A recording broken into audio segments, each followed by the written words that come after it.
वर्तमान समय में बहुत से लोग नास्तिक हो या आस्तिक परंतु प्रातः कुछ समय प्रभु की पूजा पाठ आराधना भी करते रहते हैं, किंतु विषय भोगों की पूर्ति करने हेतु वो छल कपट, झूठ, मांस, मदिरा सेवन, व्यभिचार, उस पूजा का कोई महत्व नहीं। उस पूजा का कोई महत्व नहीं। असुर भी आराधना करते थे, राक्षस भी आराधना, राक्षसों ने भी तपस्या की, लेकिन जगत का अमंगल किया। उस पूजा का कोई महत्व नहीं। जो पूजा श्री विग्रह की अर्चना वंदना की जाए और बाहर राग द्वेष किया जाए अन्य शरीरधारियों से, वो पूजा ऐसी हो जाती है जैसे राख में किया हुआ हवन भगवान कपिल देव जी माता देवहूति से कहते हैं। इसलिए सच्ची पूजा का स्वरूप यह है कि आप भले आरती पूजा ना करें, लेकिन किसी से द्रोह न करें, किसी की हिंसा न करें, किसी को कष्ट न दें। नहीं, अब पूजा भी करते हैं, शराब भी पीते हैं, मांस भी खाते हैं, व्यभिचार भी करते हैं, वो क्या पूजा है? वो नाटक है, वो कोई पूजा है? पूजा का मतलब है सत आचरण करना, सद विचार करना, सद भाव रखना। सद्भाव नहीं, सद विचार नहीं, सद आचरण नहीं, असद आचरण, असद विचार, असद क्रिया, वो क्या पूजा है? पूजा करने वाले तो बहुत देखे गए जो आसुरी प्रवृत्ति के आचरणों से युक्त थे, उसे क्या लाभ क्या हुआ? पूजा तो राक्षस जन भी करते हैं, नहीं कि ऐसी भारी तपस्या हिरण्यकश्यप ने की कि कोई ऋषि मुनि बिरला ही कर पाएगा, लेकिन परिणाम क्या निकला? वो पूरे जगत के साधु महात्मा और जो धर्मात्मा जन थे उनको कष्ट देने की सोची तो फाड़ के फेंक दिया भगवान ने। सारे वरदान उसके मिथ्या हो गए कि नहीं हो गए? हाँ, तपस्या तो औरों ने भी बहुत की। सुंद कितने बड़े बड़े राक्षस थे जो तपस्या की, लेकिन जगत अमंगल किया। साधुता, भक्ति, भगवत भजन इस बात का है कि परहित सरिस धर्म नहीं भाई। दूसरों को सुख दिया जाए, हमारा व्यवहार, हमारा आचरण पवित्र हो, तब तो भक्ति मानी गई। 1 घंटा ठाकुर जी के सामने तुम बैठकर भक्ति का नाटक किए और बाहर निकलकर छल कपट व्यवहार किए, कुछ नहीं होने वाला, कुछ नहीं हो। जो मूर्ति में ठाकुर विराजमान है वही चैतन्य सब शरीरों में विराजमान है। अगर सब शरीरों वाले ठाकुर जी से आप अभद्र व्यवहार करते हैं, छल कपट करते हैं, तो मूर्ति में ठाकुर जी प्रसन्न होने वाले नहीं, पक्का समझ लीजिए। ये पक्की हमारी बात मान लीजिएगा। जो पूजा पाठ वगैरह कर रहा है और जो वो पाप कर्म कर रहा है, पाप कर्म से उसको उसकी सजा मिलेगी, और जो पूजा पाठ कर रहा है उसका जो पूजा पाठ मानी ही नहीं जाएगी। पाप कर्म की सजा तो होगी, पूजा पाठ मानी ही नहीं जाएगी, क्योंकि भाव से पूजा पाठ होती है। वह धर्माचरण छल कपट करने वाले के अंदर भाव ही नहीं है। भगवान का भोग कैसे लग जाएगा? कैसे माना जाएगा कि ठाकुर जी की पूजा हुई? भाव का भूखा हूं मैं और भाव ही एक सार है, भाव से मुझको भजे तो भव से बेड़ा पार है। भाव बिन सुनी पुकारे मैं कभी सुनता नहीं, भाव पूरित टेर ही करती मुझे लाचार है। जो भाव है नहीं तो पूजा किस बात की? दुर्योधन ने बड़ी पूजा की व्यवस्था की थी ठाकुर जी के भोग राग की, ठाकुर जी ने स्वीकार किया क्या? नहीं, और विदुरानी के यहां जाके मांग के खाया और छिल के पाया। सब कोई जानता है इस बात को। उनकी पूजा ही नहीं मानी जाएगी। जो भगवान की आज्ञा के विरुद्ध करे वो भगवान के पूजक हो ही नहीं सकते हैं। हाँ, थोड़ा जो शुभ कर्म कर रहे हैं तो उसका फल भोगना पड़ेगा, पाप का अलग कर्म। अगर भगवान की पूजा बन जाए तो पाप और पुण्य दोनों का नाश होकर वो महामंगल में भगवान की प्राप्ति का अधिकारी हो जाता है। भगवान की सेवा पूजा कोई साधारण बात थोड़ी, लेकिन ऐसे सेवा पूजा नहीं होती। पापाचरण करने वाला पुरुष अगर वो दूसरों के प्रति छल कपट हिंसा का व्यवहार करता है और घर में ठाकुर विराजमान या मंदिर में जाके भोग लगाता है, फूल बंगला बनवाता है, तो हमारे ठाकुर जी स्वीकार नहीं करते। ध्यान रखना, सच्चाई से दूसरों को हित करते हुए, मंगल करते हुए अगर एक चुल्लू जल भी दे दो, पत्रम पुष्पम फलम तोयम, ये में भक्ता प्रेक्षति, मेरे ठाकुर जी प्रसन्न हो जाते हैं। आजकल यही तो लोगों को भ्रम है। भगवान को अर्पित कर देंगे तो हमारा रुपया भी पवित्र हो जाएगा, हम भी पवित्र हो जाएंगे। महाराज जी जैसे कहते हैं कि जो भी आपकी कमाई है अगर 10% धार्मिक काम में जा रहा है, हाँ, तो जो 10% जिसको देगे वो भी नरक जाएगा, तुम भी नरक जाओगे। अधर्म के पैसे से कभी भी धर्म नहीं हो सकता। ये 10% देने की बात आई धर्म से कमाने में, कि आपने धर्म से 4 रोटी कमाई, भैया 3 में तुम गुजारा कर लो, 1 किसी को पवा दो। धर्म से, अधर्म से नहीं, अधर्म से नहीं। ऐसा तो नहीं हमने आज तक शास्त्र में पढ़ा है, और कहीं किसी को लिखा मिले तो हमें दिखा देना। बचपन से बहुत से शास्त्रों का स्वाध्याय हुआ, बड़े संत महापुरुषों का संग हुआ, आज तक हमने ऐसा कभी नहीं पढ़ा। कि पापाचरण से किए हुए कर्म या धर्म जो धनादि लिया जाए, दूसरे की हिंसा करके, छल कपट करके, बेविचार करके, मांस मदिरा आदि के सब नाना प्रकार के कुकर्माचरण करके तुम कुछ दान पुण्य कर दोगे या धर्म में लगा दोगे तो तुम पवित्र हो जाओगे, ऐसा नहीं। एक उपाय है, अपिचेत सुदुराचारो भजते माम अनन्य भाग साधुरेव समंतव्या सम्यक व्यवसिता। ऐसा आज सत्संग सुना और आज मुझे पश्चाताप हुआ कि मैं बहुत गलत हूं। अब मेरा उपाय क्या हो सकता है मंगल होने का? तो आया भगवान की शरण। तो हे प्रभु अब लो नसानी अब ना नसई हूं, आज तक गलत किया अब नहीं करूंगा, राधा राधा राधा पक्का मंगल हो जाएगा। ऐसा नहीं कि तुम रोज पापाचरण करो और 10% संतों को देते जाओ और धर्म में देते जाओ, तो उन संत भी खोपड़ी फोड़ेंगे आपस में, पक्का पक्का संत भी खोपड़ी फोड़ेंगे आपस में, संत भी कलह अशांति में फंस जाएंगे और वो तो नरक जाएगा ही और नरकगामी बना देगा दूसरे को भी। जैसा धन होता है वैसे ही मन बनता है। ये क्या हुआ? ये ऐसे नीच पुरुषों के द्वारा दिया हुआ धन और उनके द्वारा किया हुआ भंडारा, तो अन्न खा के देखो आगे नीचता। अधर्म के द्वारा कमाया हुआ धन कभी भी धर्म नहीं हो सकता। धर्म से कमाए हुए धन का 10% दान करे, वो बात हम मानते हैं कि गौशाला में दे दिया, संतों को पवा दिया, अपनी मेहनत की कमाई से। हराम की कमाई, बेईमानी की कमाई जहां दोगे वहां बुद्धि भ्रष्ट कर देगा, वहां बुद्धि भ्रष्ट कर देगा। पक्की बात समझ लेना। कभी भी विष अमृत नहीं हो सकता, विष विष ही रहता है। तो ये जो विषवत आचरण करके कमाया गया धन है, ये विष के समान है। हमारे पास जब कोई अधिकारी जन आते तो उनसे यही प्रार्थना करते हैं कि आपसे बस हमारी यही प्रार्थना है कि आप अधर्म का धन मत लेना। पारुल जी लखनऊ से। श्री हरिवंश गुरुदेव, आपके चरणों में कोटि कोटि प्रणाम। महाराज जी, आत्मा का महत्व बताया गया है, किंतु क्या जिस शरीर में आत्मा का निवास होता है उसका कोई महत्व नहीं है? आत्मा का महत्व बताया गया, शरीर का महत्व नहीं? कैसे, मतलब कैसा प्रश्न है आपका? मेरा प्रश्न है मतलब कि आत्मा हाजर, हमारे आत्मा ही महत्व बताया गया है कि हाँ आत्मा ही सब कुछ करती है, आत्मा ही। देखो पहली बात तो आत्मा करता है, वो कुछ नहीं करते, अभी जानती नहीं हो। आत्मा अकर्ता है, उसमें कोई क्रिया नहीं है। क्रिया है शरीर में, जैसे लोहे के कुछ कण डाल दो और पर्दे के पीछे चुंबक हो, तो चुंबक का प्रभाव लोहे में हलचल पैदा कर देगा। न चुंबक की इच्छा है न चुंबक कर रहा है, पर लोहे में जो हलचल हुई ये चुंबक का प्रभाव है। ऐसे आत्म तत्व के प्रभाव से ये चैतन्यता है, आत्मा करता नहीं है, आत्मा के अंदर कोई क्रिया नहीं है। अब ये शरीर मिला है, उसी आत्मा ने भ्रम से चाह कर लिया, नाना प्रकार की चाहों में फंसने के कारण वो इन शरीरों में फंस गया। जैसे आप अपने को स्त्री मानते हैं, हम अपने को पुरुष मानते हैं, तो ना ये हम पुरुष है ना स्त्री है। और इसमें जो चैतन्यता हो रही है वो अचाह आत्मा के प्रकाश से हो रही है, वो करता नहीं है पर हो उसी से रही है। और ये शरीर जो है उसी भगवत तत्व से ही है। जैसे पंचभूत कहे गए ना, तो पंचभूत क्रम से जाओ। जैसे शरीर पंचभूतों से बना, तो पंचभूत किससे बने, फिर वो किससे बना, तो जब आखिरी में पहुंचोगे तो परब्रह्म परमात्मा ही है। अर्थात परब्रह्म परमात्मा ही सब रूपों में विराजमान है। तो ये कि शरीर का महत्व क्यों नहीं है? शरीर का तो बहुत बड़ा महत्व है। बोलो, शरीर का महत्व नहीं? शरीर ना हो तो हम बोल नहीं सकते, शरीर ना हो तो हम भजन नहीं कर सकते, शरीर ना हो तो हम कोई क्रिया नहीं कर सकते। पर इस शरीर का महत्व है सदाचरण करने का। अगर बुरे आचरण किए जाए तो देखो, इसी शरीर को यहाँ फांसी दे दी जाती है, इसी शरीर को गोली मार दी जाती है, इसी शरीर को दंड दिया जाता है। तो शरीर का महत्व है सदाचरण करने से, और आत्मा का महत्व है उसको पावर देने से। वो पावर है, आत्मा एक पावर है जो इस शरीर को पावर दे रही। 3 शरीर है, एक स्थूल शरीर और इसी के अंदर एक सूक्ष्म शरीर और उसके अंदर एक कारण शरीर। तीनों शरीरों से क्रम से क्रिया हो रही।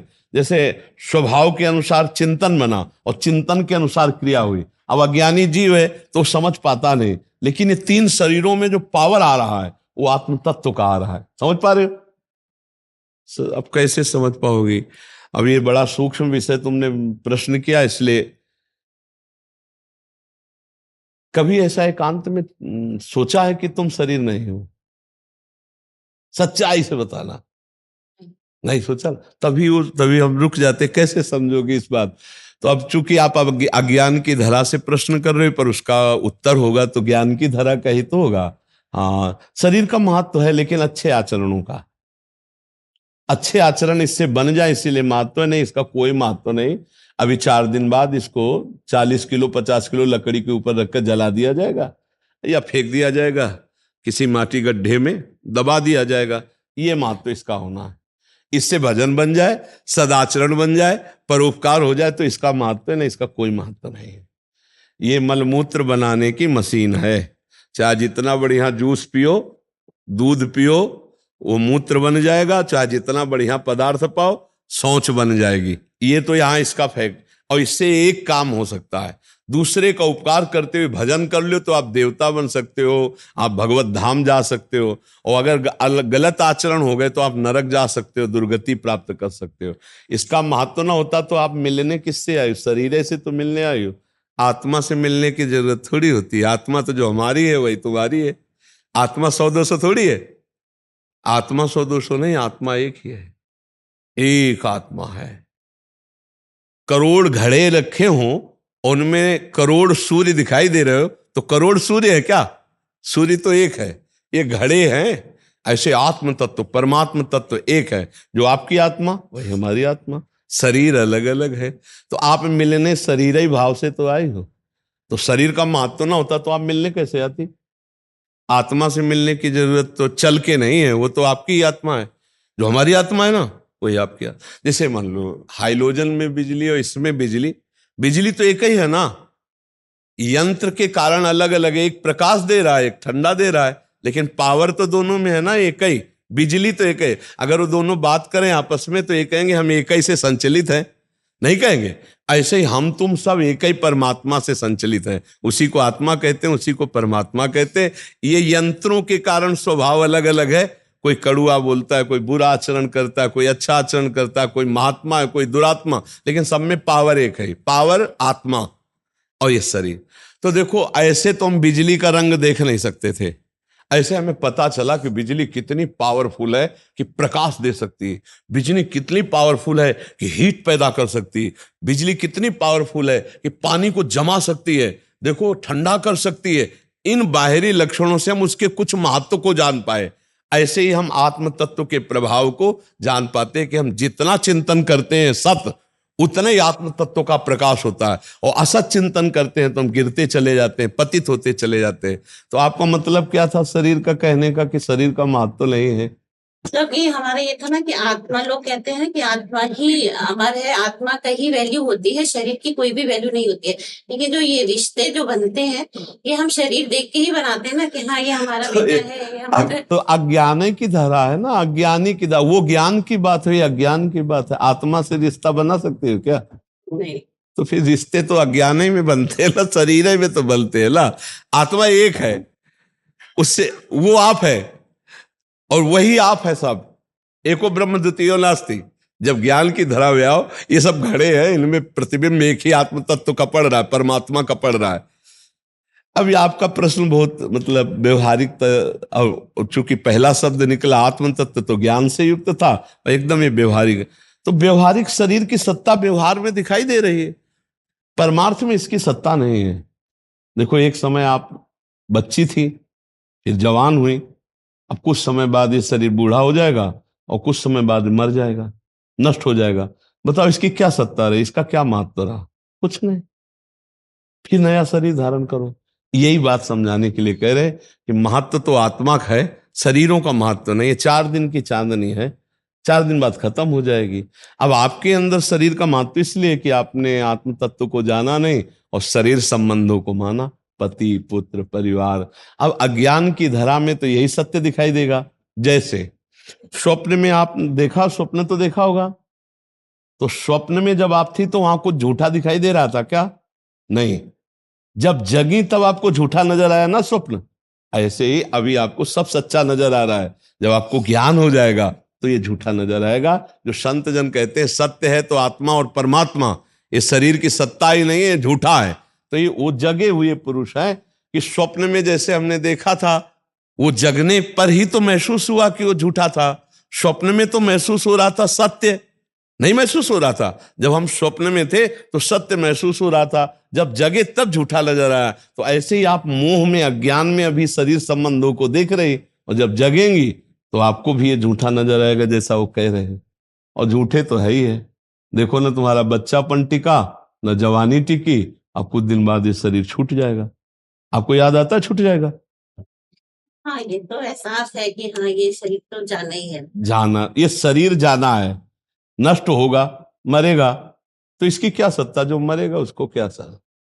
अब विचार करके देखो, जब आपको ये ज्ञान होने लगेगा तो आपको खुद झूठा नजर आने लगेगा कि ये मेरा स्वरूप नहीं है, ना मैं पहले इसमें थी और ना बाद में इसमें रहूंगी। ये 50, 60, 70, 80 वर्ष के लिए मिला है, इसके बाद छूट जाएगा। ये बात संत जन पूरा टोटल देख के बोलते हैं झूठा है। तो इसका, जैसे आपने कहा, इसका आदर सम्मान तभी तक है जब तक भजन करे, भगवान का चिंतन करे, नहीं तो व्यर्थ ही में चला गया जीवन। खाते पीते शरीर पोषण में पूरा जीवन नष्ट हो गया, तो क्या लाभ ले पाया वो? कुछ लाभ तो नहीं मिल पाया ना जी। स्वामी गणेशानंद जी महाराज, दादा वल्लभ श्री हरिवंश महाराज। परम श्रद्धेय गुरुदेव, आपके चरणों में साष्टांग दंडवत प्रणाम। महाराज जी, चित्त को विषयों से कैसे अलग करें? चित्त का स्वभाव है चिंतन करना। अगर हम इसे भगवत चर्चा अधिक से अधिक करें, सुने और उसमें लगाएं, अभ्यास योग युक्तेन चेतसा नान्य गामिना, हम ऐसा अभ्यास करें कि चित्त हमारे लक्ष्य से हटे ही ना, अवसर ही ना दे। कभी भगवत लीला के पद गायन कर रहे हैं, कभी भगवत नाम जप कर रहे हैं, और बीच बीच में जो मन है वो फेंकता रहेगा विषय सुख की तरफ। तो अपना लक्ष्य है प्रभु, विषय सुख तो है नहीं, तो अपने को उसकी बात नहीं सुननी, बस इतनी बात है। मन ही बंधन और मोक्ष का कारण है, तो विषय चिंतन में, विषय भोगों में लगा हुआ मन बंधन का कारण है, और प्रभु चिंतन में, प्रभु के रस में डूबा हुआ मन मोक्ष का स्वरूप है। तो हमारा पथ है मोक्ष का, भगवत प्रेम का। तो हमको चाहिए कि विरोधी भाव वाली बातें हम ना सुने और ना माने। मन की अंदर ही फेंक रहा है जो विरोधी बातें, भगवत प्रतिकूल बातें, वो हम सुने ना, माने ना। कभी खाली ना रहे, खाली रहना ही सबसे बड़ा अपराध सा समझो। का हनुमंत विपति प्रभु सोई, जब तो सुमिरन भजन न होई। जब हम सुमिरन भजन से खाली रहेंगे तो चित्त विषयों का चिंतन करेगा। ध्याय तो विषयांत पुंसान संगास्तेषु उपजायते। फिर हमारा जब चिंतन विषय का बनेगा तो भोगने की इच्छा होगी, भोगने की इच्छा हुई तो फिर हम गिर जाएंगे, और गिर गए तो हमारा मोक्ष मार्ग रुक जाएगा, परमार्थ मार्ग रुक जाएगा। देखो, जब हम प्रभु की तरफ चलते हैं तो माया बढ़िया व्यवस्था भोगों की कर देती है कि इसी में रमो, भगवान की तरफ ना चलो। अपने को देखना है कि अपना लक्ष्य क्या है, हम लेने क्या चले हैं, हमें प्रभु चाहिए या भोग चाहिए। तो अंदर से जब हमारा चिंतन गलत हो, सबका होता है, सबके अंदर चिंतन ऐसे आते हैं, उस समय हमको उसकी सुननी नहीं है। अपने लक्ष्य की तरफ नहीं, नहीं नहीं, मेरा लक्ष्य देखो, भोग की वृत्ति तब आती है जब हम अपने को शरीर मानते हैं। भाई पुरुष शरीर मानेंगे तो हमारा आकर्षण काम का होगा। जितने भी भोग हैं वो सब शरीर भाव से है। तो परमार्थ के पथि को इतना तो समझना ही है कि मैं शरीर नहीं हूं। शरीर एक खुला बात है, एक ढांचा है। जैसे कार और कार में बैठने वाला अलग है, ऐसे ही शरीर और शरीर में बैठने वाला अलग है। देह और देही बिल्कुल अलग है। अब जब हम अपने को देह मान लेते हैं तब हम विकारों में गिर जाते हैं, और जब हम अपने को इतना ज्ञान रखते हैं कि मैं देह नहीं हूं, तो अब मन जो चिंतन करवा रहा है उसकी विरोधी वृत्ति हम रखते हैं। नहीं नहीं, मैं कोई देह हूं कि भोग करूं, मैं कोई संसारी आदमी हूं कि संसार में रमण करूं। मेरा लक्ष्य भगवान है, मैं भगवत प्राप्ति के मार्ग का पथिक हूं। नहीं, फिर बढ़िया आनंद आने लगे। खूब कथा सुनो और खूब कथा गाओ, और जिनसे हमारा भोग संबंध कभी भी रहा है उनसे कभी ना मिले, चाहे कोई भी हो। अगर सतमार्ग में चलना है तो कभी अगर किसी के साथ गलती हुई है तो उसका कभी सामीप्य स्वीकार न करे, और जिन क्रियाओं से हम नष्ट होते हैं उन क्रियाओं को कभी ना करें, और जिन दृश्यों से हमारा मन या चित्त चिंतन करता है वो उन दृश्यों को ना देखे। आजकल मोबाइल जो है वो बहुत लाभदायक है और बहुत हानिकारक भी है। लाभदायक है कि आप सत्संग सुन सकते हैं, आप भगवान के बड़े बड़े महापुरुषों की बातें सुन सकते हैं, और हानिकारक है कि आप गंदे से गंदे दृश्य भी देख सकते हैं। फिर वो लोग क्या होगा, वो ऐसे ही मन हमारा गंदा है और गंदे दृश्य देखोगे तो जो देखा जाता है, सुना जाता है, उसी का मनन होता है। जो मनन होता है वही हम प्राप्त करना चाहते हैं। तो इसलिए हमारा दर्शन ठीक हो, हमारा श्रवण ठीक हो, तो हमारा मनन ठीक होगा, और मनन ठीक होगा तो परमात्मा प्राप्ति हो जाएगी। तो यही कहीं कमी है, जैसे आप कह रहे हैं ना, तो यही कहीं कमी है, आपके संसर्ग दोष में है। कोई ना कोई संसर्ग दोष है, इसको आपको हटाना होगा। आपके साथ में संसर्ग दोष हो रहा है, नहीं? जैसे डॉक्टर है ना, तो पता चलता है कि क्या, तो ऐसे संसर्ग दोष है जो आपको इतना साधन पर लगने पर भी अभी, अरे चित्त का थोड़ा बारा स्फुरण होला अलग बात है, लेकिन चित्त व्याकुल कर दे, इसका मतलब उसके लिए कुछ खुराक मिल रही कहीं ना कहीं, स्वयं से क्रिया हो रही, मोबाइल से हम देख रहे हैं, या कोई गंदा संग है, या कोई व्यभिचार का संग है, तभी हम गिर सकते हैं। अन्यथा स्फुरण होना एक अलग बात है, लेकिन क्रिया जब नहीं होगी तो स्फुरण ऐसे चंद मिनटों के सेकंडों में फिर खत्म हो जाता है, फिर साधन में लग गए। अगर क्रिया हो गई तो स्थायी बन जाता है, वो फिर मन मलिन हो जाता है। तो देखो, इनमें सब ढूंढो और उसको निकाल के अलग कर दो। देखो, भगवत प्राप्ति के लिए हर कदम हमको आगे बढ़ाना है, राजी नहीं रहना। बस सबसे बड़ी खास बात इसमें होती है, हमें राजी नहीं रहना, यहां तक कि रिद्धियों सिद्धियों से भी राजी नहीं रहना, तब हम भगवान को प्राप्त कर पाते हैं। और माया इतने फेंकती मनोरंजन कि भगवान बहुत हल्के लगते हैं, भगवान बहुत हल्के लगते हैं। माया का मनोरंजन इतना गरु, इतना अच्छा लगता है कि भगवान को भूल जाओ, अभी भोगो, अभी सुखी हो जाओ, अभी चैन, और कुछ नहीं है। सत्य मानो कुछ नहीं है, केवल एक मन का विलास है, कहीं कुछ नहीं है। जितने अपराध हमसे बनते हैं वो सब मन के मनोरंजन से बनते। हमको थोड़ा मन पर शासन करने की जरूरत है कि जो बात हमारे शास्त्र सम्मत, संत सम्मत है, वो मन की बात मानते हैं, अन्यथा हम मन की बात नहीं सुनते। एक पागल आदमी जैसे बोलता रहता है, ऐसे वो बोल रहा है, उसको नहीं रोक सकते तुम रुक जाओगे तो फिर उसका रुक जाना संभव है, तुम नहीं रुके तो फिर वो नहीं रुकेगा। और हम दो से बहुत प्यार करते हैं, शरीर और मन।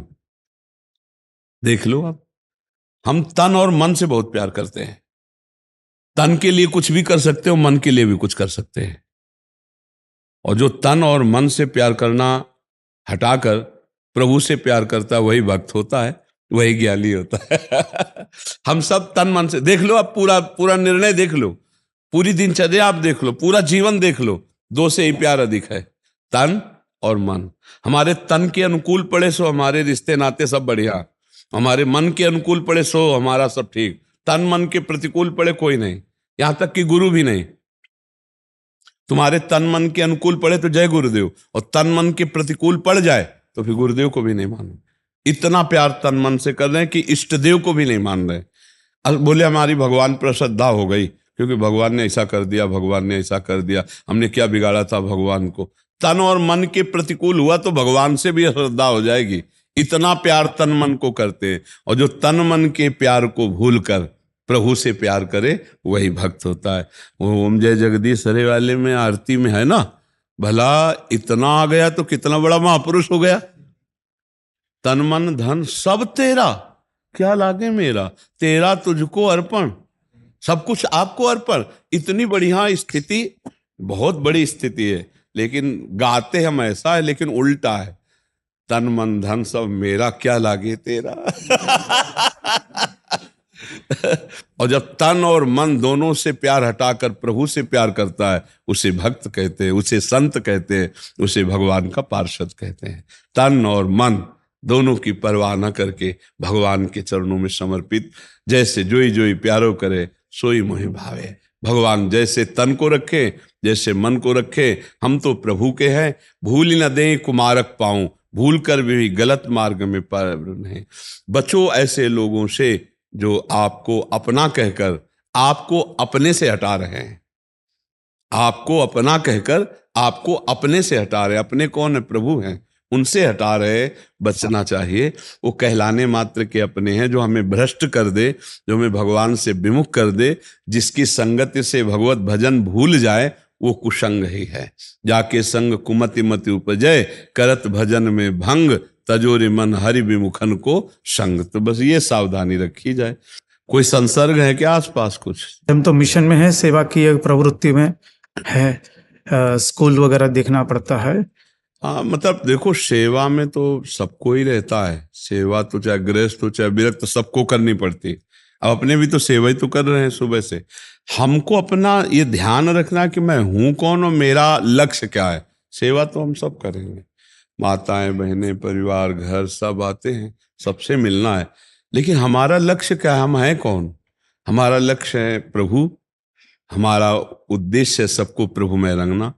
तो सबके रंग में हमें नहीं रंग जाना, हमको अपने रंग का सबके ऊपर प्रभाव डालना है। तो फिर हमें कोई परास्त नहीं कर सकता। और कोई ऐसा अगर है अभी कि वो हमारे ऊपर रंग डाल सकता है, तो हमें बचना चाहिए। हमें अपना रंग डाल देना है, लेकिन किसी का रंग हम पे न चढ़े। ये तो हुई सधुवई, साधुता। और जहां जैसा आया वैसा रंग हमारे ऊपर चढ़ गया, ये है संसारिकता। तो हमारे ऊपर रंग न चढ़ने पावे किसी का। मान लो आप अस्पताल में हो तो बहुत से मरीज आते हैं, डॉक्टर हैं, नर्स हैं, बड़ी सब सेवाएं हैं, बड़ा कार्य, बड़ा मंगलमय कार्य है। पर आपको अपने लक्ष्य पर दृढ़ रहना है। मेरा लक्ष्य क्या है? नहीं तो कहीं भी हो आप भ्रष्ट होने के लिए, गुफा में भी एकांत में किसी के बिना संयोग के आप अपने आप से अपने आप में भ्रष्ट हो जाओगे। और भ्रष्ट ना होने का लक्ष्य हो तो बीच समाज में बना रहे रात दिन, तो भी वो पवित्र बना रहेगा। अपने विचार से हम भ्रष्ट होते हैं, अपनी कमजोरी ही हमको गिराती है। यदि हम अपने को पक्का रखें तो कहीं भी, जैसे बाजार हमें जाना है, अब हमको लेना अगरबत्ती ठाकुर जी के लिए, तो आसपास मांस बिक रहा है दुकानों में, कहीं कुछ बिक रहा है, हमें किसी से मतलब नहीं, नजर झुकाई अगरबत्ती की दुकान में चले गए, क्योंकि हमारा लक्ष्य नहीं है ना। ऐसे अगर हमारा लक्ष्य नहीं है संसार के भोग, तो कहीं भी हो हमें कोई गिरा नहीं सकता। और लक्ष्य है हमारा अगर संसार का भोग, तो फिर कहीं भी हो हम गिर जाएंगे। एकांत में भी हो तो हम गिर जाएंगे, अपने हाथ से अपना नाश कर लेंगे। इसलिए हमें लगता है सावधान रहा जाए और चित्त को इस जन्म में भगवान में लगा दे तो हमारा काम बन जाए। महाराज आप आशीर्वाद दीजिए, भगवान में लग जाए बस महाराज जी, एकदम उसी के लिए आए हूँ महाराज जी, और आपके चरणों में इसीलिए आए हैं महाराज जी, पूर्णतः लगे। यह आपके ऊपर कृपा है भगवान की, जो भगवान में लगे हो, बस और थोड़ा समेट ले। देखो अपने लोग क्या कि खुद पता है हमको कि हम कहाँ कमजोर हैं, नहीं, उसको हमें त्यागना है। हमें लोगों को इतना ज्ञान भगवान तो दिए सबको ना, कि हम कहाँ कमजोर हो रहे हैं, कहाँ हम फिसल रहे हैं, कौन सी कमी हमारी जो हमको चढ़ने नहीं दे रही अध्यात्म की ऊंचाई में। एक बार हमको छोड़ना चाहिए उस कमी को, जो हम जानते हैं उसे छोड़ देना चाहिए, और भगवान बल देते हैं। और ये समझो कि कई ऐसी कमियां हैं जो गुप्त रूप से हमें बनी रहती हैं, और हम उनको उपेक्षा करते रहते हैं कि इतना तो चलेगा, इतना तो चलेगा, इतना तो चलेगा। वही हमको ऊपर नहीं उठने देता। जो अध्यात्म की दिव्यता की ऊंचाई है ना, जीवन मुक्तता की तरफ, भगवत साक्षात्कार, वही कई कमियों को हम गुण मान कर रखते हैं। चोर को चोर मान ले तो बच जाओगे जेब कटवाने से, और चोर को दोस्त मान लोगे तो जेब काट ले जाएगा। तो कई ऐसे भागवतिक मार्ग को चुराने वाले चोर हैं, दोस्त, जिनको हम दोष ही नहीं मानते हो, इतना तो चलेगा। और हम सब अगर कहीं दोष कह दिया जाए तो सफाई पेश कर देंगे, भाई इतना तो, ऐसे तो बस वो थोड़ा भी छिद्र हमारे को नष्ट करने के लिए पर्याप्त है। जैसे घड़े में एक छोटा सा छिद्र कर दो तो घड़ा कभी कभी भी भरेगा नहीं। ऐसे ही छोटे छोटे छिद्र हमारे अंदर जो दोष हैं, वो हमें परमात्मा प्राप्ति नहीं होने देते। और हम उनको त्याग सकते हैं, पर इतना हम उन पे आसक्त हो गए कि लगता है इतना तो चलेगा, दिन भर राम राम कृष्ण कृष्ण राधा राधा बोलेंगे, पर इतना तो चलेगा, ये थोड़ा खेल लेते हैं, ये थोड़ा देख लेते हैं, ये थोड़ा कर लेते हैं, इतना तो चलेगा।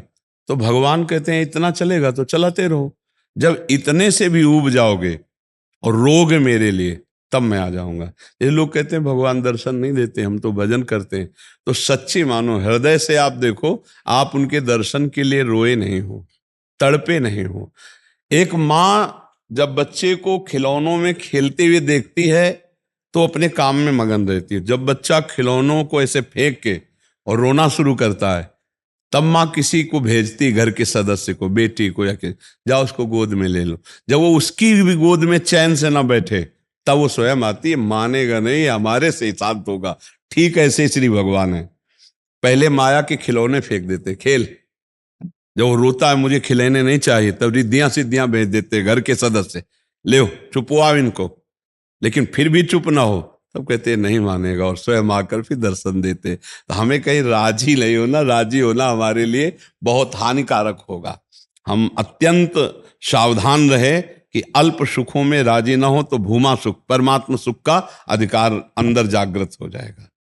किशोरी शरण जी, जी श्री हरिवंश महाराज जी। महाराज जी राधे राधे। महाराज जी, बार बार संतों के चरित्र में और कथाओं में आता है कि अनेकों संतों की पूर्व जन्म की साधना थी, इसलिए वो इस जन्म में भजन करके भगवत प्राप्त हो गए। तो क्या महाराज जी पूर्व जन्म की साधना ही इस जीवन में आगे बढ़ाती है, या क्या पूर्व जन्म की साधना भी इस जन्म में आगे बढ़ाती है? लेकिन ये जन्म हमारा मिला ही है साधन धाम मोक्ष कर द्वारा। जरूरी थोड़ी है कि पूर्व जन्म का भजन नहीं होगा तो हम इस जन्म में भजन नहीं कर पाएंगे। नहीं, भगवान ने करुणा करके हमें देह दिया, और करुणा करके यदि सत्संग मिल गया तो इस जन्म में हम ऐसा भजन करेंगे कि अगला जन्म ही ना हो। जिसका पूर्व जन्म में भजन रहा है तो उससे भी त्रुटि हुई है, तभी तो उसको पूर्व में भगवत प्राप्ति नहीं हुई। कोई खास बात नहीं पूर्व जन्म का भजन होना, बहुत समझना हमारी बात को। पूर्व जन्म में भजन किया और भगवत प्राप्ति नहीं हुई तो कोई ना कोई भ्रष्ट आचरण हुआ ना, कोई ना कोई त्रुटि हो गई ना, कोई ना कोई परमार्थ से चूक हो गई ना, नहीं उसी जन्म में मिल जाता। अब इस जन्म में जन्मा तो भगवान की कृपा से उस चूक को छोड़कर भजन किया, भगवत प्राप्ति हो गई। तो हम मनाएं क्या कि हमारा ये जन्म पहले चूक में जाए, फिर अगला जन्म हमारा हो, तब हम भजन अच्छा करके भगवत प्राप्ति करें। समझ रहे हो ना? नहीं भैया, इन सब बातों में नहीं जाना चाहिए। हम डट कर इसी जन्म में अचूक भगवान का नाम ऐसे जप करेंगे कि इसी जन्म में भगवान मिल जाए। जा सुनाम भव भेषज हरन घोर त्रैशूल, तीनों तापों का नाश करने वाला, भवरोग की अचूक रामबाण औषधि, जा सुनाम भव भेष, भगवान का नाम। हाँ, पूर्व जन्म का भजन का अभ्यास है कि अब हमारा पूर्व जन्म का भजन का अभ्यास था तो बचपन से निकाल दिया, लेकिन पूर्व जन्म का भजन वो कहीं ना कहीं त्रुटि थी, कोई न कोई ऐसा आचरण था, कोई गलती ऐसी थी जिसके कारण भगवान की प्राप्ति नहीं हुई। अब हमें समय मिल गया, तो अब आपको समय मिला, सत्संग मिला, भगवत मार्ग मिला, तो हमको ये थोड़ी देखना कि हमारे पूर्व जन्म का भजन होगा तो ही हम सिद्ध हो पाएंगे, नहीं तो नहीं सिद्ध हो पाएंगे। नहीं नहीं नहीं, इसी जन्म में ऐसा भजन करेंगे कि भगवान की प्राप्ति, साधन धाम मोक्ष कर द्वारा, ये इसी जन्म में भजन करके भगवत प्राप्ति। पूर्व जन्म में भजन करके भगवत प्राप्ति नहीं हुई तो प्रशंसनीय विषय थोड़ी है। कोई ना कोई चूक हो गई, कोई ना कोई त्रुटि हो गई, वो भ्रष्ट हो गया, तभी तो अगला जन्म हुआ। जैसे भरत जी की चूक हो गई, हिरण में ममता हो गई, तो अगला जन्म हिरण का हुआ कि नहीं हुआ? फिर अगला जन्म ब्रह्मबोध संपन्न महापुरुष। तो आपका जन्म जैसे हुआ है, तो अब इसके लिए थोड़ी सोचना कि पूर्व जन्म का भजन होता तो हमारा दिव्य भजन होता, हम भी महापुरुष हो जाते। ऐसा नहीं, इसी जन्म में ऐसा भजन करो कि आप महापुरुष बन जाओ, आप काम क्रोध विजयी होकर भगवान को प्राप्त कर लो। पूर्व जन्म के लिए हमारा थोड़ी कोई मान्यता है कि वो पूर्व जन्म में भजनानंदी रहे तो बहुत बड़ी बात हो गई। नहीं, इस जन्म में मानव देह प्राप्त किया है, अब हम पूर्व और आगे सब कुछ बना लेंगे, सब कुछ इसी में ठीक कर लेंगे। ठीक है ना? हाँ, हमारे जो पूर्व जन्म के भजन आदि की, पुण्यात्मा आदि की, महात्मा आदि की बात लेकर के फिर प्रमाद आ जाएगा नहीं कि अब हमारे तो पूर्व जन्म का भजन है नहीं, उनके पूर्व जन्म का भजन था तो भाई बचपन से भजन के भगवान को प्राप्त हो, हम तो इस जन्म में भी सही और पीछे जन्म में भी सही रहे, अब क्या भगवान प्राप्त कर पाए? ऐसे नहीं, ये निराशाजनक वचन नहीं कहते। इसी जन्म में ऐसा भजन करूंगा कि अब जन्म ही नहीं होगा। पक्का भगवान के नाम जप में बड़ी सामर्थ है। ये पूर्व जन्म की बातों में मत फंसो कि पूर्व जन्म में भजनानंदी थे तो इस जन्म में खूब भजन कर रहे हैं। नहीं, पूर्व जन्म में भजन किया होगा मानते हैं, लेकिन कुछ गड़बड़ी रही है, तभी तो अगला जन्म हुआ। तो वो गड़बड़ी हम नहीं रहने देंगे, इसी जन्म में भजन करके भगवान को पूर्ण करेंगे। मानव देह परिपूर्ण है, कुछ जरूरत नहीं, सब कुछ भगवत प्राप्ति के लिए है, बस खूब भजन करो और गंदे कार्य जिनको जानते उनको ना करो, बस ये। हम लोग गंदे कार्य छोड़ नहीं पाते, बस ये भजन भी हो रहा है और गलत कार्य भी हो रहा है छोटे मोटे, तो वो भजन ठीक नहीं पाता, अंदर वो प्रकाश नहीं कर पाता। और एक बार थोड़ा कर्रे पड़ो, अच्छाई से भजन करो वैराग्य युक्त, अभी देखो प्रकाश हो जाएगा। आप भगवान के अंश हो, जो भी भगवान का भजन करोगे आप में दिव्यता आ जाएगी। तो पूर्व जन्म के चरित्र को कोई खास बात नहीं होती, खास बात नहीं पूर्व जन्म का। हम इसी जन्म वर्तमान के समय को यदि प्रभु में लगा देते हैं, ये खास बात है। और पूर्व जन्म की बात लेकर हम बैठ जाए तो वर्तमान का समय जिसका भगवत चिंतन में जाता है वो सर्वोपरि हो जाएगा। हमारा ये मिनट सही जाए बस, ना हमारा जो पीछे समय व्यतीत गया उसमें ना चिंतन जाए, और आगे क्या होगा इसमें ना चिंतन जाए, वर्तमान में चिंतन रहे। राधा राधा राधा, हमारा वर्तमान भगवत चिंतन में जा रहा है, अब महामंगल हो जाएगा। अरे एक बार जिन नाम ली हित सो होयति दीन, ताको संग न छाणहि ध्रुव अपनो कर लीन। एक बार जिसने प्यार से बोला हरि हरि राधा राधा, तो प्रभु से अपना बना लेते हैं। फिर रात दिन भजन करोगे तो अजित को जीत लोगे, भगवान को जीत लोगे। ये इन बातों में न जाए कि ये तो जैसे आपने कहा पूर्व में तपस्या भजन करके ऐसे ऐसे, हमें जहां से सत्संग मिला वहीं पकड़ ले तो हमको भी वही गति प्राप्त हो जाएगी। हमको वो करने की जरूरत रही, उनको करना पड़ा है इसलिए कि उनको जगत मंगल के लिए सब अनुभूतियां, तभी तो आपका उत्तर यहां से निकल पा रहा है। अगर अनुभूतियां ना हो तो केवल शास्त्र पढ़ने से आपको तसल्ली नहीं होगी उत्तर मिलने से, अनुभूतियों के साथ उत्तर। तो पूर्व जन्म के विषय को लेकर, पूर्व के विषय को लेकर हम वर्तमान को ना तो अभिमान करते हैं और न निम्न बनते हैं। कल तक हम पापी रहे लेकिन आज भगवान की शरण में हैं, अब हम नहीं मानेंगे कि मैं पापी हूं, नहीं। भगवान कहते हैं ना अपचित दुराचारो भजते माम अनन्य भाग, बस आज के समय यही हम बात कर रहे हैं। चतुर्भुज दास जी एक बहुत बड़े महापुरुष हुए, उन्होंने भक्त माल में चरित्र है उनका, उन्होंने यही सत्संग में कहा कि जिसकी दीक्षा हो जाती है उसका नया जन्म हो जाता है, और दीक्षा लेते ही वो सारे पाप नष्ट हो जाते हैं। तो एक चोर ने ये बात सुनी, बहुत चोरी किए था, हिंसा किए था, वो उनके पास गया और कहा महाराज आप जो बात कह रहे हैं वो सत्य है? बोले हाँ परम सत्य है। बोले मैं चोर हूं, बहुत सी चोरी की, कत्ल किया, हिंसा किया है, मैं दीक्षा ले लूंगा तो मेरा नया जन्म हो जाएगा और पूर्व सब पाप नष्ट हो जाएंगे। बोले पक्का? तो बोले मुझे दे दो। तो उसकी सत्यता देखकर प्रसन्न हो गए कि अपना परिचय दिया कि मैं चोर हूं, हिंसक हूं, दीक्षा दे दी। अब एक दिन वो जो चोरी करके भागा था वहां सत्संग में आके बैठा था ना, उसने, सेठ ने देखा कि मूड़ मुड़ाए, तिलक लगा, ये तो चोर है। अरे चोर चोर चोर, उसको पकड़ लिया गया, राजा के पास ले गए। बड़ा प्रसंग हम सारांश में बता रहे। राजा ने कहा तुमने चोरी की? बोले इस जन्म में चोरी नहीं की। सेठ ने कहा इसी ने चोरी की है, ये कह रहा, झूठ बोल रहा है कि इस जन्म में चोरी नहीं की। तो वहां एक वो दिखाया जाता था सत्य को प्रमाणित करने के लिए, तो एक जलता हुआ लोहे का फार उसके हाथ में से रखा और 7 कदम चल दे, अगर जलेगा नहीं तो सत्य बोल रहा है। तो उसने कहा गुरुदेव ने कहा था कि दीक्षा लेने के बाद नया जन्म हो जाता है, इस जन्म में मैंने चोरी नहीं की, ये जोर से बोला और अंदर से कि गुरुदेव ने कहा था कि दीक्षा लेने पर नया जन्म होता है। और 7 कदम चला, बोला और चलें? बोले नहीं अब फेंक दो, फेंक दिया। अरे बोले इस सेठ को फांसी दो, वैष्णव के प्रति दोष करता है। तो बोले इनको भी मत फांसी दो। क्यों? बोले ये भी सत्य कह रहे।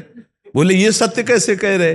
बोले ये इसलिए सत्य कह रहे कि मेरी दीक्षा हुई है तो मेरा जन्म हुआ, लेकिन दीक्षा के पहले मैं चोर ही था, मैं हिंसा ही करता था, अब दीक्षा हो गई तो नया जन्म। समझो, वर्तमान में यदि विश्वास हो जाए तो इसी जन्म के पूर्व का सारा पाप नष्ट हो जाता है। तो हमें वर्तमान में देखना है कि आज मुझे सत्संग मिला, आज मैं राधा राधा जप रहा हूं, अब मैं पापी थोड़ी रहा, अब तो मैं भगवान का जन हो गया हूं।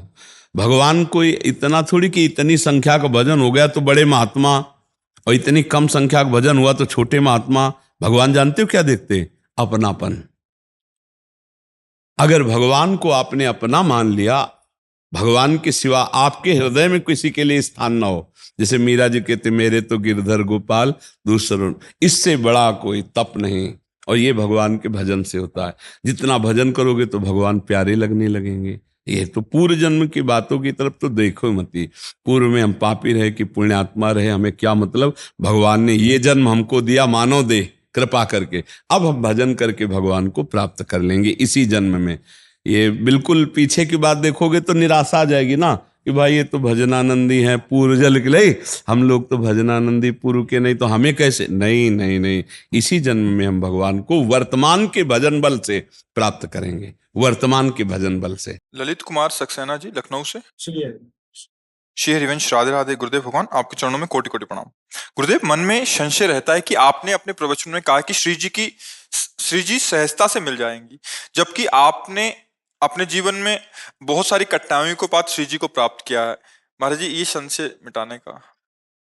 आपका कल्याण सहज से हो जाएगा, लेकिन आप हजारों का कल्याण करना चाहेंगे तो आपको ज्यादा मजबूत बनना पड़ेगा। नहीं तो हम लोगों को तैयार किया गया है आप लोगों के कल्याण के लिए, इसलिए आपका कल्याण सहज है। लेकिन हमको जो पापड़ बेलने पड़े हैं, जो बेलने पड़ेंगे, वो तुम्हें नहीं बेलने पड़ेंगे। समझ आ रहा है? के लिए खुली बात इसीलिए बता रहे, घुमा के नहीं बता रहे। भगवान अपने पार्षदों को तैयार करते हैं जगत मंगल के लिए, इसलिए हर कष्ट हर पीड़ा वो सब सह करके आपके कष्टों को मिटाने के लिए भगवत भक्तों में बड़ी सामर्थ्य होती है। लेकिन आपके कष्टों को लेकर स्वयं भोग कर आपको भगवत प्राप्ति कराना, ये भगवत पार्षदों का स्वभाव होता है, ये प्रभाव होता है, इसलिए मजबूत बनाया जाता है। भगवान जो है ऐसा बुलेट प्रूफ बनाते हैं अपने भक्तों को कि ना काम न क्रोध न लोभ न मोह न मद न मत्सर न मान न अपमान न निंदा न स्तुति न लाभ न हानि न जन्म न मृत्यु, सबसे परे कर देते हैं। तो ये है जगत मंगल के लिए भगवान के भक्तों को, जो आपने देखा चरित्रों में जो पढ़ा, वो भगवान तैयार करते हैं लाखों का कल्याण करने के लिए। सातरत्य सातरत्य सा लोकांतारयति। आपका कल्याण तो सहज है ना, आपका कल्याण तो सहज है, लेकिन अब आप कल्याण करना चाहें दूसरों का, और उसके लिए फिर बात दूसरी हो गई ना। अपना कल्याण तो सहज है, प्रियाजू के आश्रित नाम जब, लेकिन अब ये जो हो रहा है लाखों लोगों का परिवर्तन, लाखों लोगों का भाव, ये उसी कष्ट से हो रहा है। जो जीवन में कष्ट प्रतिकूलताएं सही गई, उससे जो अनुभूतियां हुई, वो शब्द जाता है सामने हृदय के अज्ञान का नाश करके उसे ऊपर उठा देता है। केवल पढ़ने लिखने से, किताबी ज्ञान से थोड़ी माया का नाश होता है। नहीं, माया का नाश तो अनुभव गम्य भजे जय संता। तो फिर उसके लिए तो अब जैसे इंजन में सारा पावर होता है, कई बार बताया, डिब्बे में कोई पावर नहीं होता, लेकिन इंजन से ज्यादा डिब्बा ले जाता है सवारी, क्योंकि कनेक्शन उसका रहता है इंजन में। ऐसे ही बड़े महापुरुषों में जब हमारा संबंध हो जाता है तो हम हजारों का कल्याण कर सकते हैं। स्वयं का सतरति सतरति सा लोकांतारयति। आचार्य और गुरु से संबंध करके और अपने जीवन को तप में बना के लाखों लोगों का, हजारों लोगों का कल्याण कर। तो इसलिए बड़े महापुरुषों में, संतों में देखा जाता है वो बहुत कष्ट में जीवन व्यतीत उनका होता है। तो वही अनुभूतियां तो आपके ऊपर असर करती हैं। अगर वो सब आराम पूर्वक खा पी के खूब चैन, तो कोई अनुभूति थोड़ी होगी। अनुभूतियां तो तभी होती है जब पद पद पर अपमान, निंदा, कष्ट, प्रतिकूलता, कई कई दिन भोजन नहीं, सर्दी गर्मी, फिर भी अंदर से वही प्रभु का चिंतन, वही प्रभु का मार्ग। तो वही अनुभूतियां आपका कल्याण कर रही हैं। आपका जो परिवर्तन हो रहा है, जिस बल पर हम कहते हैं तुम्हारा कल्याण हो जाएगा, तुम्हें श्री जी मिलेंगे, उसी बल से कहते हैं। जो अपना प्यार है प्रभु के प्रति, जो समर्पण है, उसी बल से कहते हैं। तो अपना कल्याण होना तो बहुत सरल बात है, लेकिन लाखों का कल्याण कर देना, फिर इसके लिए तैयारी करनी पड़ती है। तो वो तैयारी स्वयं प्रभु करवाते हैं। देखो, एक होम गार्ड है, एक पुलिस है, एक आर्मी है, एक कमांडो है। राज सैनिक के संख्या में तो सब आ रहे हैं, लेकिन कमांडो बात पे गोली मार दे, उसको निशाना लगाने की जरूरत नहीं पड़ेगी। अलग अलग ऐसे ही है। अपना कल्याण करने के लिए साधारण भक्ति से चलना, ऐसे चलना, और लाखों लोगों के माया विध्वंसक भाव पैदा कर देना, माया का नाश करके परमात्मा, ये उन संतों का जिन्हें भगवान कस करके मजबूत करते हैं। इसलिए ऐसा है, समझ पा रहे हैं आप? तो महाराज जी हमें वो कठिन साधना करने का अब वो नहीं रहा। कर ही नहीं सकते ना आप कर ही नहीं सकते। कैसे कर सकते हैं? आपके पास सुख सुविधा, आप कैसे कर सकते हैं? और जब बचपन से निकले तो दुख है दुविधा साथ रही, कोई साथ थोड़ी रहा। गंगा के किनारे कहाँ भोजन रखा है? आश्रमों में जाना नहीं, गांव में मांगना नहीं। हमारे गंगा किनारे जो आ जाए वही पाते थे। जैसे 80 घाट से लेकर मणिकर्णिका घाट तक, घाट में जो आ गया वही पाना है। तो कब वहां कोई रसोई थोड़ी रखी है? 4-4 दिन 5-5 दिन बाद कभी संयोग बनता, थोड़ा मिल जाता। आग लगी थी वही परमात्मा प्राप्ति की, उसी का लाभ मिला। महाराज जी अभी जैसे आपने इतनी कठिन साधना से आपके जो अनुभव हुए, आज आप कह रहे हैं केवल नाम पकड़ लो, केवल हम इसको पकड़ लें तो हमारा बस इसी से तो वही तो लाभ मिलता है भाई। आप समझो, गोस्वामी तुलसीदास जी ने लिखा, तात स्वर्ग अपवर्ग सुख धरी तुला एक अंग, तूल ताय सकल मिल जो सुख लव सत्संग, संत महापुरुष का लव मात्र का संग स्वर्ग और मोक्ष की बराबरी नहीं कर सकता। तो इतना बड़ा, तो क्या वो एक क्षण में ऐसी बात बता दी जिससे हमारा परम कल्याण हो गए? एक बात मान लो कि आप बस उच्चारण करो राधा राधा राधा, देख लो क्या मिलता है। अब ये पूरे जीवन की सार बात हमें पकड़ में आई। अब आपको सहज में ऐसे मिल गई तो अगर विश्वास हो गया तो हो गया, नहीं तो संत महात्मा तो कहते रहते हैं, आप पकड़ नहीं पाओगे। और पकड़ लेगी, अरे इन्होंने कहा राम कहो, कृष्ण कहो, हरि कहो, राधा को, बस अब हमें तो सब कुछ मिल गया, राधा राधा राधा राधा, उतर जाएगा और वो बहुत मंगलमय स्थान में पहुंच जाएगा। बात मान ले तो बात है। महाराज जी श्री जी की कृपा से हम भी सरकारी सेवा में हैं जी हमें भी मान लीजिए ना चाहते हुए भी करना पड़ता है, जी। तो उसके लिए नहीं प्रभु, अगर आप सरकारी आदमी हैं तो सरकार आपको पेमेंट देती होगी, जी तो फिर आप पेमेंट से अधिक लेने, हम अपने लिए ना भी चाहें जी फिर भी मान लीजिए। हाँ, ऐसा हमारे सामने भी पेश हुए हैं, अधिकारी जन भी पेश हुए कि हम ना चाहें तो हमें ऊपर देना पड़ता है, उसके लिए हमें व्यवस्था करनी पड़ती है, उसके लिए ऐसा करना पड़ता है। तो फिर धर्म में चलने के लिए तो कड़वा बनी जाओगे, फिर सबके लिए धर्म से चलने के लिए फिर कड़वा तो बनी जाओगे। अधर्माचरण में 100 बह रहे तो तुमको भी बहना है क्या? अगर नहीं बहना है तो फिर आप सबके लिए कड़वा भले हो जाओ, लेकिन हरि के लिए आप प्यारे हो जाओ। हरि आपको बहुत प्यार करेंगे, हरि आपको बहुत, और जिसको भगवान दुलार करते हैं उसका बाल बांका कौन कर सकता है? ये संसार नहीं, ये अधर्म का पैसा बिल्कुल ठीक नहीं है। पक्का मान लो ये वो विष है, जब तक तुम खर्चा नहीं करोगे तब तक तो चैन, और जिस दिन तुम उसका प्रयोग शुरू कर दिए तो वो तुम्हारे परिवार में अशांति पैदा कर देगा, तुम में कोई ना कोई घटना पैदा करेगा जिससे आप दुख भोगोगे। पक्का समझ लो, आज हमारी बात लिख लो, कल आप इसका अनुभव कर लेना, क्योंकि हम शास्त्र सम्मत बात कहते, कोई मनमानी नहीं कहते। हाँ, एक बार एक अधिकारी जन आए थे, वो कुछ फल वल लाए थे, तो हाथ जोड़ के उनसे यही कहा था वीडियो पर कि आप मत लाना, आप ये वस्तु मत लाना, क्योंकि आपको जो पेमेंट मिलती है आप उससे परिवार चलाओ। ये वस्तुएं दान पुण्य करने की सोचोगे ना तो तुम्हें ऊपरी पैसे की जरूरत पड़ेगी, और ऊपरी पैसा लोगे तो हमारे पास आना बेकार हो गया। हमारे पास आने का मतलब है कि आपके जीवन का परिवर्तन हो, अधर्माचरण छूटे, नहीं तो फायदा क्या हुआ? यहाँ आकर फिर बातचीत करने का मतलब क्या रहा? यहाँ आने का तो मतलब है कि आप में आस्तिकता है। यहाँ आने का मतलब आस्तिकता है, और आस्तिकता का मतलब कि आप पूर्ण आस्तिक बने। ये नहीं, घूस नहीं, ये पैसा कभी लाभ नहीं देगा। अच्छा, क्या आप पकड़े जाओगे तो क्या आपके अधिकारी आपको बचा लेंगे? नहीं, हमारे साथी तो जेल जा चुके महाराज जी। हाँ, तो यही हम बता रहे हैं। तो फिर जब हमारा भागवतिक कानून आपके ऊपर दंड देगा तो आपके अधिकारी बचाएंगे क्या? सोचो, जब ये राजकीय कानून आपके ऊपर जब पकड़े जाओगे और दंड देगा तो आपके जो अधिकारी है ना, वो साफ ऐसे हो जाएंगे कि हम जानते भी नहीं, अच्छा आप ये करते थे। जिनको आप रिझाने के लिए, जिनकी आज्ञा पालन के लिए आप किए, वही आपसे पूछेंगे, अच्छा आप हम तो नहीं समझते थे कि आप ऐसे आदमी होगे, तब आपको लगेगा ये वही आदमी। तो ये बात समझ लो, जब यहां कानून फंसाएगा तो वो नहीं काम आएंगे, तो जब भागवतिक कानून आपके ऊपर दंड देगा तो कोई काम नहीं आएगा। इसलिए थोड़ी देर कड़वे बन जाना अच्छा है, लेकिन धर्म विरुद्ध आचरण करना।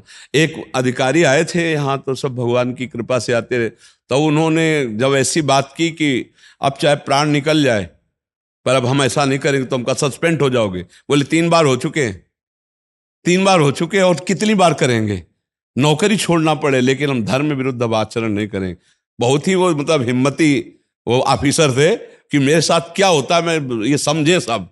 तो ये बात है कि अधर्म आचरण नहीं, घूस नहीं, दूसरे के द्वारा दिया हुआ और इसमें क्या होता है, अधिक घूस वही दे सकता है जो दोषी होगा।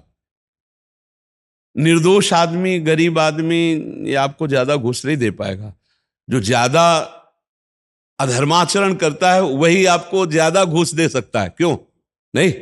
महाराज जी कुछ ऑफिस में मतलब काम कराने के लिए एक प्रथा सी बन गई है। कुछ ऐसे काम है कि मतलब सरकारी ऑफिस में बिल्कुल इसके बिना होते ही नहीं है। अभी एक और प्रश्न भी था महाराज जी, किसी का आपका प्रश्न था शायद, मैंने उसको किया नहीं बट बहुत लंबा चौड़ा उन्होंने किया था कि तो धर्म का पैसा जैसे हमारा जैसे अपना जमीन का कोई काम हो, अपना दाखिल खारिज का हो, तो जो सरकारी फीस है 100 200 300 400, लेकिन वहाँ 10,000 15,000 डिमांड करते हैं। तो उसमें अगर नहीं करें, कुछ ना कुछ त्रुटि लगा के खारिज कर देते हैं कुछ ऐसा चीज, और फिर बार बार चक्कर लगाते हैं अब कि आप 8-10 बार आओ, जब फिर बंदा परेशान हो के क्या करे? क्या मैं पैसे दूं अपने धर्म के पैसे, मैं भी पाप का भागीदार बनूं क्या?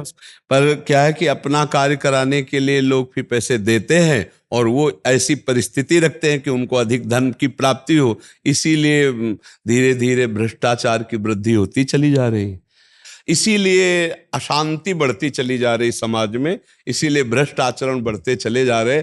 आज हमारी मानसिक बुद्धि केवल धन पर लगी हुई है। कैसे धन? अच्छा, धन से ही सब सुख मिल जाते हैं क्या? धन से कार खरीद ली, सब व्यवस्था कर ली, और जब कार में एक्सीडेंट हुआ और मर गए तुम, तो किस काम में आया तुम्हारा धन? और तुम्हारा वो कार किस काम में आई? और किस काम में नाना प्रकार का बैंक बैलेंस और भोग विलासिता आई? आदमी ये नहीं सोचता है। खड़ी खड़ी महंगी कार में आग लग गई, अंदर ही जल के भस्म हो गए हो। ये नहीं सोचता है कि दूसरे के प्रति जो हमारा दुखद बर्ताव है, मान लो एक आदमी है वो 500 में जब काम चल जाता है और आप उसके 15,000 ले रहे हैं, 20,000 ले रहे हैं, तो फिर अधर्म पूर्वक हुआ ना। अब वो जोड़ जोड़ कर आप खरीदोगे कार या कोई व्यवस्था करोगे, वो व्यवस्था ही आपको खा जाएगी, वो व्यवस्था ही आपको कष्ट दे देगी। महाराज ये खत्म हो सकता है क्या? ये खत्म हो सकता है जब सबके अंदर अध्यात्म जागृत हो तभी हो सकता है, अन्यथा नहीं हो सकता। अध्यात्म जब तक नहीं जागृत होगा, भगवान का भय नहीं होगा, धर्म का भय नहीं होगा, तब तक ये खत्म होने वाला नहीं। जब किसी को ये डर हो कि भगवान है कोई, धर्म का भय, और ये भय हो कि ये दुर्गति कर देगा हमारा धन, पक्का समझो कोई कितनी भी घूस ले ले, घर परिवार में यदि कलह और अशांति न पैदा हो जाए तो बताना, देख लेना। अधर्म का धन कभी सुख नहीं प्रदान कर सकता, ये दिमाग में नहीं बैठता। जिस समय हाथ में रुपया आता है तो ये लगता है बड़ा सुखद है, हम जो चाहे खरीद सकते हैं, जो चाहे कर सकते हैं, लेकिन वही तुम्हारे दुख का कारण बनेगी, वही तुम्हारे नाश का कारण बनेगी संपत्ति जो अधर्म के द्वारा ली। इसे डरो, धर्म का 100 रुपया तुम्हारे लिए बहुत सुखद रहेगा, अधर्म का 1 करोड़ तुम्हारे लिए बड़ी हानि पैदा कर देगा, वो 1 करोड़ बड़ा दुख देगा, समय पर देख लेना। अब ये बात चूंकि वर्तमान में मिल रहा है, इसलिए कोई भविष्य के लिए देखता नहीं, उसको लगता है इसी से भविष्य अच्छा बनेगा, क्योंकि हम बढ़िया मकान बना लेंगे, बढ़िया गाड़ी खरीद लेंगे, बढ़िया सुख सामग्री, लेकिन इस कर्म का जब फल आएगा तो सब सुख सामग्री नष्ट भ्रष्ट हो जाएगी। अब आ गया हृदय में सूचना आ गई कि आपके कैंसर हो गया, अब क्या? गाड़ी सुख देगी कि घर सुख देगा कि रुपया? बोले 4थी स्टेज पर है, अब मरने के लिए तैयार हो जाओ। भजन किया नहीं, धर्म किया नहीं, तो हृदय में ऐसे हर क्षण मरता है वो, हर क्षण मरता है वो, बात समझ लो। और चैन से सुखपूर्वक नमक रोटी खा रहे हो, राष्ट्र की सेवा कर रहे हो, धर्म से चल रहे हो, स्वस्थ शरीर स्वस्थ बुद्धि, घर आए बड़ा प्यार भरा जीवन है, इससे बढ़िया शांति क्या है? कलह, अशांति, दुख, रोग, शोक, चिंता, भय, ये अधर्म आचरण करने वालों को भोगना ही पड़ता है जी।